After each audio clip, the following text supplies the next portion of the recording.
I want to talk about a controversial event that went viral, a couple of weeks back that involved a major airline in Nigeria, right? And this happened with a local flight where a young lady was dragged out of the airplane and exposing her private parts, right? And there was a lot of turmoil on social media. A lot of people were, on opposing sides, yeah, that the lady was wrong, and other people said, the lady was right and the airline was wrong, and things like that. So normally I would expect, if you are in business, it's usually best for you to understand what the key issues are, not just jump right into um, the turmoil that's going on. So I've taken my time to get the facts, right? Especially from witness accounts, some people who were on the plane. I've watched a couple of things on the media, and what I understand was that this was a flight that was um, coming from Uyo to Lagos, two different parts of Nigeria, right? And then before that flight took off, there was this face-off between the passenger that was pulled out of the plane and one of the air hostesses. And from what I understand, it was a case of the air hostess telling the passenger to switch off her phone, and the passenger was having issues switching off her phone. The air hostess construed that as, being hard-headed and not wanting to comply with the rules, right? And then the rest, ensued. The rest happened. So based on what has gone on, a lot of business owners, many of whom are clients and students of mine, have been asking, these are the kinds of things that we often face in business, right? This could have happened to anybody. How do you handle such a situation that eventually degenerated to the point where a customer was dragged out of the plane and it became a social media, went viral on social media and caused considerable damage to the image and reputation of that airline, because essentially they were dragged on social media. So if you have a business, and of course the customer is king, right? The way we put it, the customer is king. Why? Because the customer pays our bills. Without the customer, there will be no business. But at what point does the customer cross the line from being of value to the business to being a harm to the business? And that is what I want to look at right now. So, in summary, what I understand was that there was a customer, a passenger on that flight that was struggling to switch off her phone. The air hostess did not manage it well because, based on witness accounts, she sounded condescending. She was looking down on the passenger's inability to switch off her phone, and she was quite confrontational about it. And unfortunately, her ego got in the way. The ego of the air hostess got in the way, because there was another clip where, when the flight landed in Lagos, the passenger was trying to disembark, but the air hostess blocked her way and was telling her, "You would not come down from the plane." That that was one of the things that poured fuel on the fire.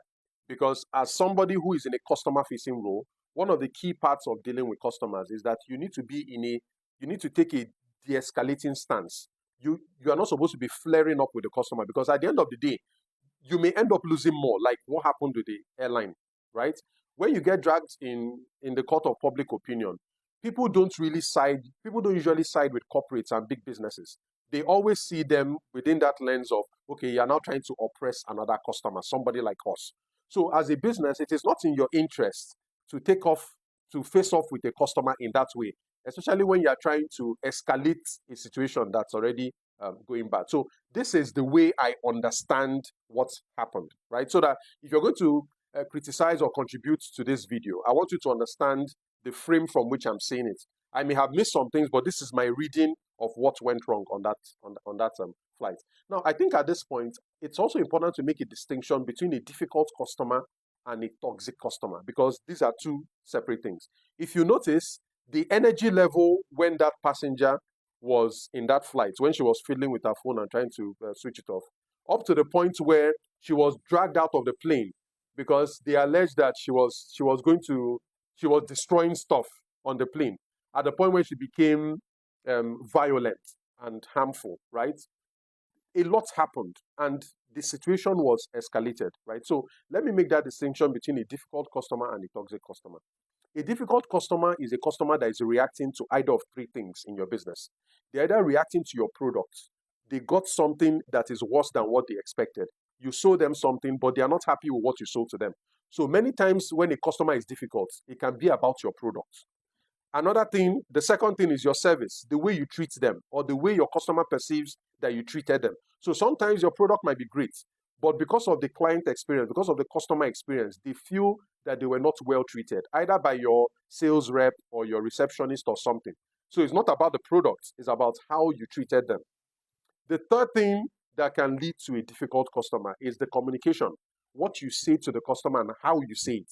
These are two separate things. What you say to the customer and how you say it. So body language, tone, the content of what you say. So anytime you have a situation with a difficult customer, it's very likely either of these three things have gone wrong. They are dissatisfied with the product and they are likely not feeling heard. They are dissatisfied with the service. They don't like how they are being treated, or they are reacting to the communication, what you said to them or how you said it to them. That's a difficult customer. I will assess that as at the time that plane was about to take off, the lady in question was looking like a difficult customer. There was just a misunderstanding between the air hostess and the passenger about putting off their phones. The air hostess thought that the passenger was being stubborn. The passenger, on the other hand, needed help. She couldn't put off her phone. So at that point, you could accurately perceive that customer as a difficult customer. Difficult customers are not bad for business. Yes, they are demanding, they can be stressful, but they can be salvaged because there's a misunderstanding somewhere, there's a dissatisfaction somewhere, and that creates an opportunity for you as a business to remedy that situation and win over the customer. In fact, if you run a business, if you think of your most loyal customers, you would have likely had issues with them in the past. This would have been somebody who had a problem with your product, or had a problem with your service, or had some misreading of the communication, and you were able to salvage that situation. And that person turned from a difficult customer to a loyal customer. So difficult customers are usually opportunities to get a loyal person to your business because it deepens the relationship you have with that person, right? So difficult customers are good for business because they're a rich source of feedback and they give you the opportunity to get to know the customer a bit better. Toxic customers, on the other hand, are a different kettle of fish. These are customers that are either physically or verbally abusive to your staff, to your business. These are customers that are violent. These are customers that can harm people, so they are not, a toxic customer is not good for business. A toxic customer is a customer that has crossed the line from when a customer is king to when a customer is useless to your business. So whenever a customer is toxic, it means that it's better for you to lose that customer because the customer is contributing more harm to the business than value that they are adding. But I must say that most times, customers don't just become toxic. They become toxic over time when they feel like they've been ignored, they've been disrespected, they've been difficult. Most toxic customers start as difficult customers that are poorly handled, and then they degenerate into a toxic situation. I'm not saying that there are not those people that look like they come from hell, those customers that look like they come from hell, who from day one, they are looking for ways to inflict damage on your business. They are abusive from day one. There are those ones who, from day one, maybe they have their own issues, maybe they were not raised well or whatever it is. There are those ones that from day one are toxic. But most toxic customers start as difficult customers that were poorly managed, and then they became the most toxic customers start as difficult customers that were poorly damaged, that were poorly managed before they became toxic customers. So I wanted to create that distinction because if you watched only the end of that video, when the lady was pulled out of the plane, when they alleged that the lady was trying to destroy the plane and things like that, and they pulled her out of the plane and then pulled her from the grounds into the bus. If you only watch that part, you would have thought, okay, this is a toxic customer. The airline was right to treat the customer that way. After all, no business owner will allow anybody, even a customer, to damage their assets, to damage the plane. So dragging her out of the plane made sense if you only saw that clip. But if you understand the genesis of what went wrong, you will notice that this was a clear case where this person, that passenger, the lady that was pulled out, she started by being a difficult customer. That's how you perceive her if you were the air hostess. She started, it was poorly managed, right? Up until the point, it got to a point where she became toxic and harmful and they had to use drastic measures. So as somebody who supports business owners and businesses get better, what are the lessons we can learn from this? What could have been done better, right? So this is where business owners really have, because my focus and my interest is not in the social media virality and all of it. some people saw this as entertainment and they will forget about it, right? But if you're a business owner, this incident was rich with lessons for you and your business, because you don't know the next time you may be put to test just the way the airline was put to test. So what are some things that could have been done better? I have 5 tips that I think you need to listen to very carefully. The first is that the behavior of that air hostess, I refuse to believe that it just happened that day, right? When your frontline staff, when your customer facing staff start to have issues, it can show up in the data if you are reading the data. So here's what I mean. Many times when you fly with a local airline in Nigeria, you often get an email at the end of the flight asking you, either thanking you for the flight and asking you whether you have any feedback. Email. The problem I have with email is that it is not very relevant to most of your passengers. Most people are more active on their SMS and WhatsApp than email. Email, for many people these days, they are not really looking at email. So I would have expected that if this airline usually sends out feedback requests, so from the moment you land from their planes, within an hour or so, you get a message, an SMS or a WhatsApp message saying, thank you for flying with us. We want to get feedback about our flights. What did you like? What did you not like? Right? So those are, once you ask that sort of question, you will likely get some form of feedback. And if you were collecting such feedback, you may have noticed that some of your passengers may have complained about this air hostess before in the past, right? Some of your passengers may have said something about the air hostess. I didn't like how she talked. This air hostess was something, right? I tend to believe that if you are tracking the feedback, you would have gotten some kind of advance notice that there is this air hostess that some of your flyers are complaining about, right? So this is in the case where the data would show that her behavior has been showing signs of deterioration, right?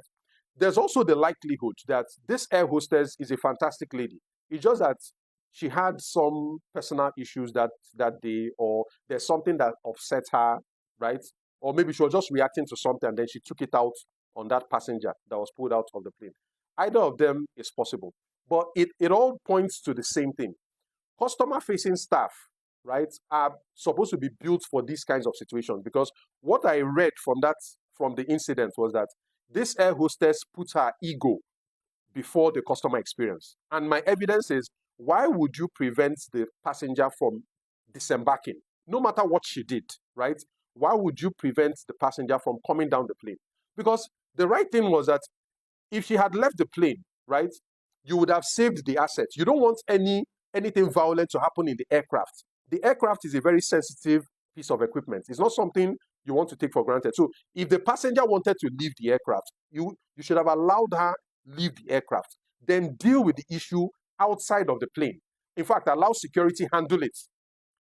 The air hostess trying to show, as we use in street slang, that I will show you who I am, or you dare not talk to me. Her ego got involved. She allowed her ego. She fell into the ego trap. She wanted to show the customer. She wanted to teach the customer a lesson. And the moment you find yourself in a situation where you want to teach your customer a lesson, you know you're in trouble, because the customer is going to react. And what you get is the kind of negative social media attention that this thing led to. So that is the first thing. The airline has the airline been taking customer feedback? The people who fly the airline will likely have something to say. And the feedback is a very rich source of information that will allow you grow, because it's either people will complain about the air hostess, or they will complain about the food, or they will complain about the punctuality or timeliness of the flight, or they will complain about technical issues on the flight. Maybe they were hearing a noise, or they'll complain about smell. Hearing back from your customers gives you rich information that prepares you in advance to avoid situations like this, right? The second thing I want to share is, I already talked a bit about it, which was the escalation trap. The moment the air hostess found out that her ego was starting to get in the way, the other air hostess should have taken control of that situation. That's why sometimes, even in the bank, I'm sure you may have come across a situation where somebody in the bank was screaming and shouting and dissatisfied, and a supervisor or a manager or another staff will come and replace that staff. Because the thing is, the customer who is angry at something that was done to them. and the staff, that staff has become the object of their anger.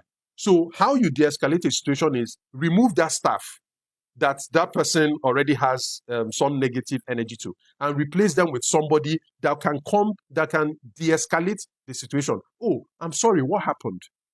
Please tell me. I want to help you. What happened? Oh, I'm really sorry that happened. I want us to really resolve this. I'm very, very sorry that this happened. So when you introduce a new person into the situation, it helps you de-escalate what happened. I didn't see that happen on the airline. That air hostess should have not been allowed to interface with that passenger anymore. The other air hostess should have taken control and played like the nice person, the good person. Oh, I'm sorry that happened to you. I apologize. That is also representing your business and removes the possibility that your employee who is already angry will fall into the ego trap. The third one, I already spoke about it, which is that issue should have not been resolved on the plane. Trying to prevent the passenger from alighting from the plane just made the situation worse, right? Even if you wanted to deal with the customer, the customer did something wrong, and you want to punish them for it, why would you do it in your most sensitive asset? If things got violent, you could have destroyed that plane, and that would have caused more losses to the airline. So the sensible thing to have done, that the hostess should have done, was to allow the lady leave the aircraft and then allow report to security, so that security would take over the issue, right? So that's the third point. The fourth point is that there is a reason most big companies have a social media policy. If you worked in any big company, telecoms company, oil company, big bank, all of them have a social media policy. And what that means is that you are not allowed to represent issues or things that happened within the company and just go and share it on social media. Have you ever noticed that you can't just go to somebody who works in a bank or some and ask them, as a media person, ask them, what do you think about this thing that the bank has done? There's a reason why you have official spokespeople for companies, because you need to get your facts right. Everybody that works in a business cannot be talking on behalf of the business. And that is what happens when you share things that happen in the company, either dealings with customers, dealings with suppliers and all that. You share it on social media. There's a reason why sensitive matters, when they're in court, they say that this should not be exposed to the media, because whatever verdict, whatever judgment that is done in the court of public opinion may not be fair, because a lot of people don't have the right information, they don't understand the proper context and all that. So employees are not supposed to just post things that happen on social media. If you are recording something for internal investigation, fine, which is what I expected those people who dragged the passenger off the plane were trying to do, for investigation purposes. But the moment you share it on social media, that is wrong. So if you have a business and you have employees, people who work for you, you need to make sure that you have that clause about social media in their employment contract, or have it as a firm company policy. You are not allowed by policy to share such things on social media, because it can create reputational damage, as it has done for the airline. It can create a negative perception, right? As it has already done for the airline. Then the last piece of insight that I want to share is that in all, this thing that has happened can be a net positive for the airline, because what this means is that you need to invest more in the training of your customer-facing staff, right? Anybody who is a hostess on an airline knows that they are seeing a lot of faces. They meet all kinds of characters. So I wouldn't expect that somebody in such a customer-facing role would allow her ego get in the way. I expected that training would have sorted that out, because you would have been prepared beforehand for such people, for any kind of behavior, and you're expected to laugh it off. An air hostess is expected to have a permanent smile on their face, because that is one of the requirements of the job. Why? It affects that second critical element I mentioned before, how you make people feel during the flight. And don't forget, the airline business is a service business. So a huge component of the value you are giving to your customers is how you make them feel. The moment they don't feel right, no matter how perfect or your safety record may be as an airline, that will become a second consideration. In any service business, how you make people feel is number one. So this, of course, is a piece of feedback to the airline to invest a whole lot more in the training of their customer-facing staff, number one. Number two, this incident should be made into a case study for that airline that will serve them for many years, even up to a decade. You use this case study, analyze it, what went wrong, how could it have happened, and that becomes a lesson that other air hostesses within the airline and even other airlines can learn from. It becomes one of the lessons learned, one of the mistakes that have been made in the history of the airline that the airline can learn from.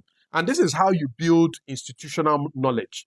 This is how you build institutional memory, so that over time, you are seen to be improving over time, right? Nobody expects you to be a perfect business, but people expect that when you make a mistake, you own up to that mistake, and more importantly, you learn from that mistake. So everything I've shared with you in this video, incidentally, coincides with many of the things that I taught in one of the courses that I taught in our BMG Academy, which is our exclusive group for people who are building businesses, right? I taught a course titled How to Handle Difficult Customers. And many of the principles that I shared in that course, essentially, those are part of the things I've shared with you here. So difficult customers are not something you can pray away. If you want to grow in business, you will have your fair share of difficult customers. But like I said, difficult customers are not bad.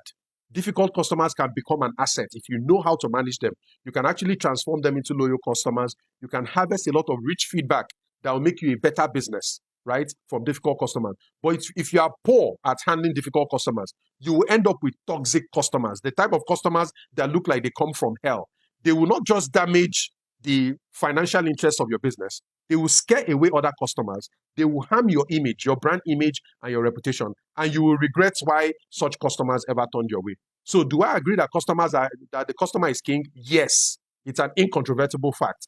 The customer is king until the customer becomes a toxic customer, right? And you have a lot to do before that customer crosses the line into toxic territory. A toxic customer is not a customer you want in your business. You have to cut them off fast, but not if you created the toxicity in that customer. So if you want to learn more about the things that I teach, there are several other topics that I cover. How to grow your sales, how to optimize your profits, how to structure your business, how to handle your human talents, and even interesting points like how to handle difficult customers. Join my exclusive group. It's called the BMG. The link should be on your screen right now, or maybe in the row that comes after this one. My name is John Paul Iwoha, and I help businesses win. Cheers. If you're interested in learning more about the topics I offer when it comes to starting, building, and growing a business, this is your opportunity to join my community. It's known as the BMG. I provide extensive courses on different topics and challenges that afflict business owners, from how to optimize your profits, how to manage costs, how to boost your sales, how to develop processes, how to scale your business. There's a whole lot that I can teach you. If you want to go deeper into my content, this is your chance. Go to the link on your screen right now, jointhebmg.com.